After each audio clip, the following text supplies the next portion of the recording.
Cutters, Degrassi, Unpopular Opinions. Degrassi, Unpopular Opinions. Today is the unpopular opinion about the fact that Spike being oblivious to Shane's problems after his accident at the concert. So, this isn't my work. This is someone else's work. Pitiful Kaleidoscope, who has a flare on the Degrassi Reddit called Spikologist, said that why don't we see Spike's reaction to Shane's fall in Degrassi Junior High? Anyway, this has baffled me.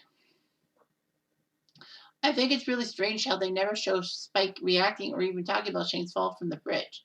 As in, Spike as a whole is barely a thought during that entire story. You could see her talking to Liz about him being missing for a while, and that's it. It almost feels like there was more to it and just got cut out because Wheel's running away with the bigger plot. She didn't really talk about it. And she does say Shane can't give me money anymore. That's it. Until the Degrassi High episode where that's it. Until that Degrassi High episode where he shows up briefly and Spike talks to him. They don't show her reaction about it. And the time she does mention it, she seems to be abnormally casual and unaffected about the whole thing. And it doesn't make sense unless she has some problems. And she doesn't. She would have had to have had some emotional reaction to that, regardless of any resentment. So, a little background story, context, if you will. So, anyway, as you know, in the old days, this is the OG era. Degrassi Junior High, Spike got pregnant by Shane. Shane kept it from his parents as long as possible, but Spike forced Shane to come clean to his parents. But his dad's a minister, an Anglican minister, and so his dad decides to send Shane away to private school because his brothers went there and they were okay and all that. And basically, there's going to be no way that Shane's going to see the baby because they'll be put up for adoption or aborted and all that. And so the parents basically say, Shane won't deal with the baby and we'll never have to worry about that again. And Shane tells his parents that the only reason why they want to do that is to send him away because he's an embarrassment and they can't go out and do the same things again. Now remember, this is the 1980s, that things are a lot more secretive than they are in the 2010s or 2020s even. So the fact of the matter is that Shane basically blasts his parents and says he will give half his allowance to Spike every week to pay for stuff for Emma. And and Shane does a good job helping out and all that until he decides to buy concert tickets for some strange reason and doesn't tell Spike. Well, tells Spike, I can't give you money, and Spike is of course angry, like she should be. Anyhow, so he gets introduced to acids at the thing, and basically we don't know what happened to Shane and all that until later we find out that Shane had fallen off a bridge and he's alive, but he's brain damaged.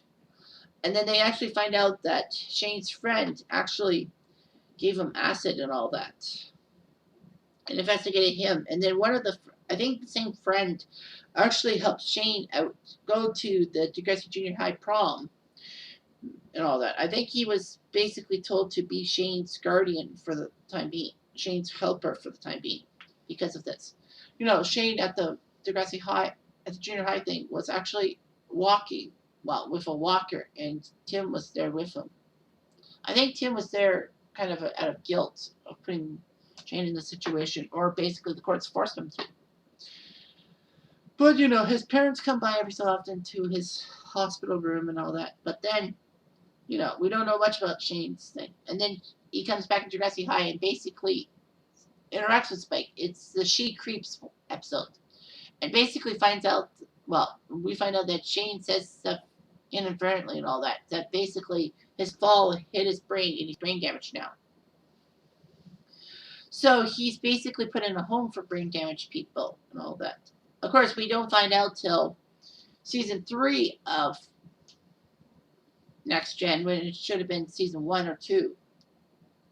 That, we find out that Emma's trying to find her father, and Spike is of little help, all that.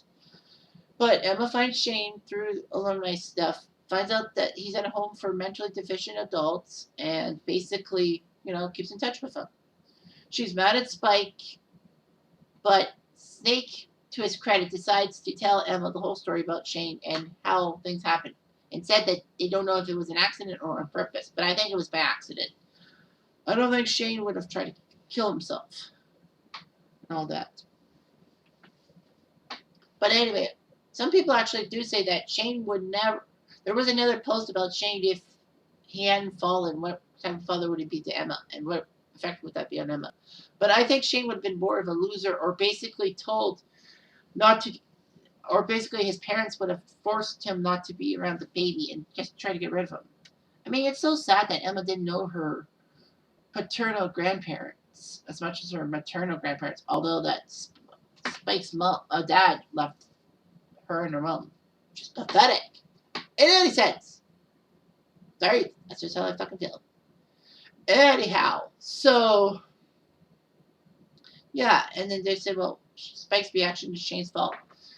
I don't know too much about this as much as commenting right away, but let's go to the comments. I mean, one person said she was a 14-year-old mom. She wasn't super concerned about her ex who wasn't really helping raise her baby. And Tom Darkhill said she was busy raising their child and had to hold it together for Emma. It's not like she was head over heels in love with Shane. She was upset and worried about him, but being that she was annoyed with him for his irresponsibility before the fall, she probably just saw it as an extension of that and even confirmation that she would have to be a single parent. They could have flushed it out or had her acknowledge any of that, but we do see some frustration in Next Gen. People also forget that she really doesn't get a lot of screen time in junior high/high comparison to Caitlin or Lucy. And Pitiful Kaleidoscope did respond saying, I feel like a lot of people tend to oversimplify that storyline, gloss over the realities and portray Spike as a piece of shit. And all that. Spike deserved more screen time and all that. But the fact of the matter is that, Spike was a decent person and all that, and should always be treated as a decent person. I mean, yeah, we didn't get the extension of it, and that's like, why would Spike avoid that? But the person had it right.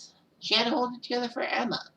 I mean, a lot of people say that she should have at least told Emma when Emma was a little older, like 10, 11, 12 years old, about Shane, about her real dad, and all that.